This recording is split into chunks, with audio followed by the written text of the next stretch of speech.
Hey, what's going on, everybody? I have been watching a crazy amount of videos lately concerning camera equipment and stuff, and these people have so much freaking energy, and I just want to project that same amount of energy, but then my voice gets real high. My voice is higher than your voice.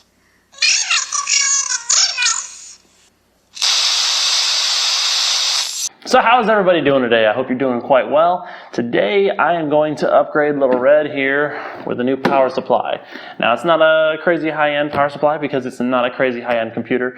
It's mainly for Word, Excel, and internet browsing lightly here and there. The problem is that when I installed in here is a non-modular power supply, and being as this is an incredibly compact case, it's real squished in there. So I got this semi-modular power supply, and I'm going to drop it in here and see if we can't save ourselves a little bit of space. Let's get going. I really should have my magnetic screw tray out here, but I'm really only going to be pulling 8 screws out of here, so I'm not that worried about it. Okay, so yeah, here's the smushed, crammed disaster that we're looking at right now. A little tight in there. This is my main worry here, is all the cables are just smashed up here behind the GPU. So yeah. The 450B is a good power supply, I'm not gonna lie. I'm maintaining my 450 watts. I just don't think I can live any longer without some sort of modularity. Power button is here. Power supply is there. And the actual plug is all the way back here, right on the top there. So what they've done is they've got this extender here which goes all the way around, and then underneath and actually plugs into the power supply. So it's kind of cool, cool location for the PSU, and an interesting way to do this. This cable came with it, so it doesn't have to, you don't have to buy a special like 90-degree cable. Yes, I know.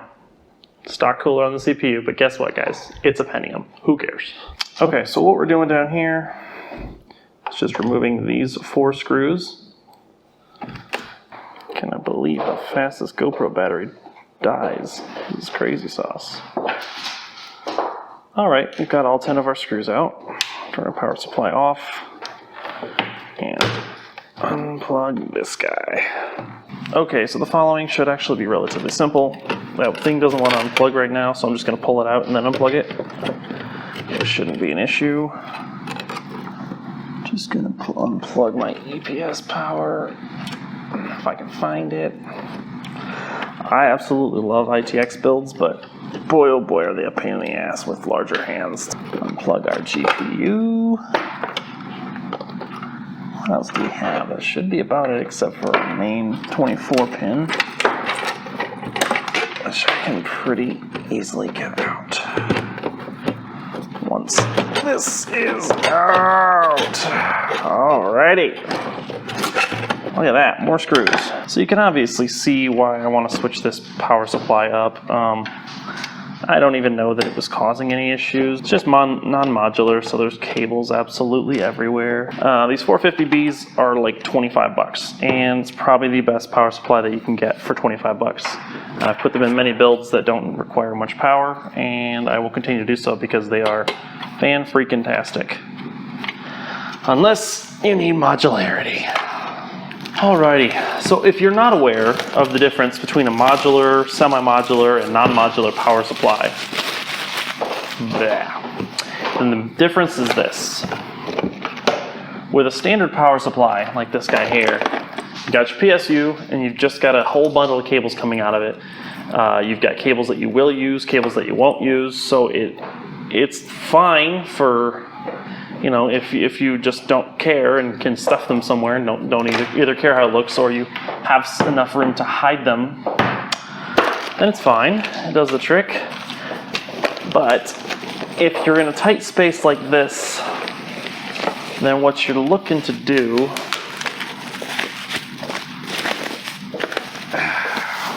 is get something like this.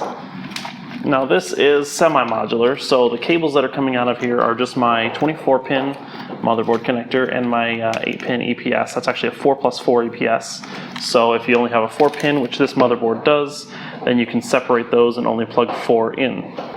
The nice thing is that every single computer is going to require these two cables. Every single computer is going to require these.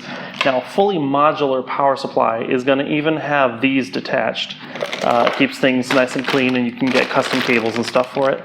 But for something small like this, something that is not pulling a whole bunch of power, and something that doesn't need anything crazy put into it, these semi-modulars are awesome.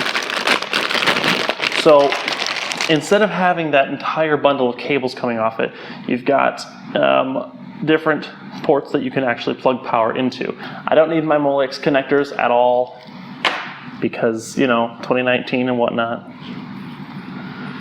My SATA cables I am going to need, and my GPU power for the PCIe channel, I am going to need that as well. This takes a single 6-pin, this good old 750 Ti FTW.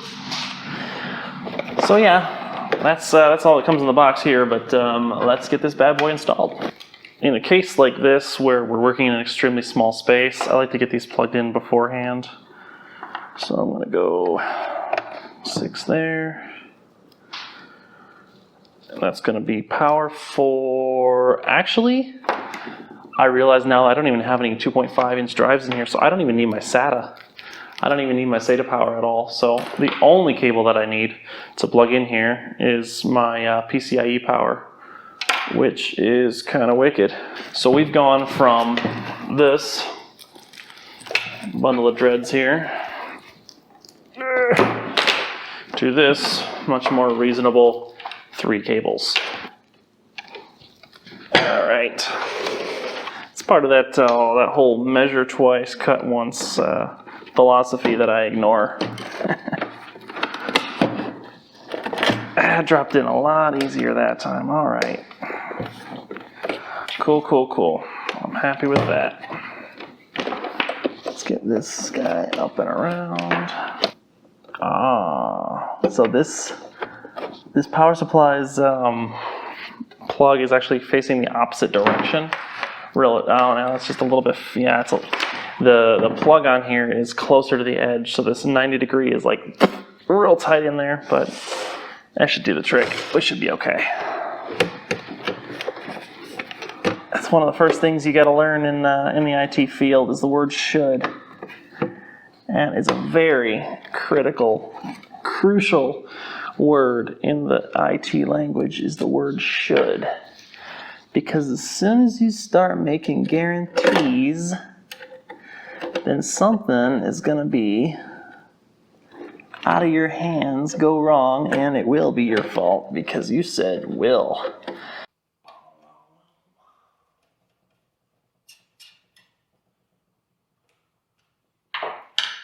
Alrighty, she's in. Alright, so now that we've got everything, back in place here, we're going to make it pretty again, kind of get everything stuffed back in there as best we can, and make sure that it boots up, and we will be good to go. The nice thing about this case is in the back here, it's got kind of a long empty corridor because you can actually fit really long GPUs in here. So if you've got a shorter one like this, 750, then you can stuff everything in nice and clean. Lovely window back on.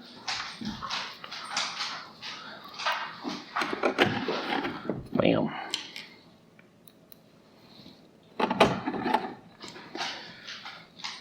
That is 100 times easier to get it in there with 3 cables than it is to get it in there with 300. All right, boom, we're done. Let's go test it out. Hey, look at that. Very nice.